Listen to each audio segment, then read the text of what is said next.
A conversation with Wicky Design. Let's get to know the owners and learn more about the remote business journey. I'm Barbara, And I'm Mark. and we run Wicky Design. It's a branding and web design company. We have clients from all over the world. Yeah, she deals a lot more like the design work, and I help all the development, the hosting, and stuff like that. What made you decide to go fully remote?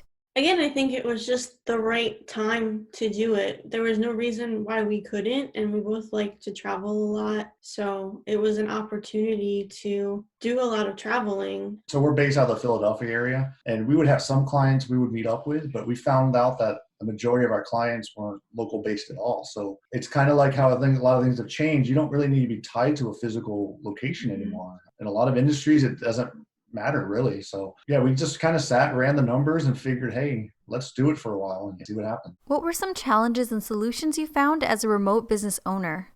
Probably the hardest thing was figuring out some of the logistics, like the mail, figuring out how to do that, and figuring out car registration and like stuff like that, where it's like you have to have an address. So actually your service helped us like quite a bit with all that stuff.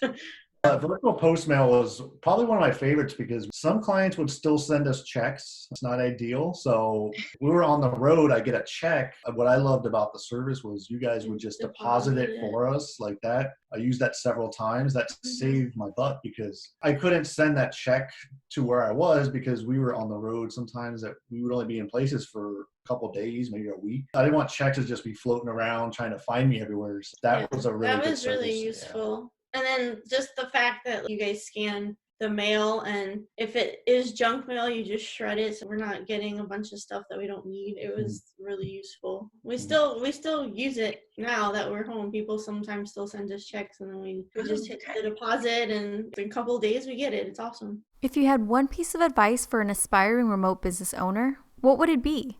If you had one piece of advice for someone trying to launch their remote business, what would it be? Don't plan too far in advance, I would say. Don't try to be like so regimented. Be more flexible and go with the flow because you want to enjoy it. You don't want to be so stressed that like everything has to go to plan. Because it doesn't at all. Mm-mm. Like that's the one thing I can tell you is you can plan, but it will never go the way you want. If you want to learn more about their approach, what they've learned, logistics, some of their favorite remote tools, business growth, and more, be sure to watch the full video next. I'll see you there.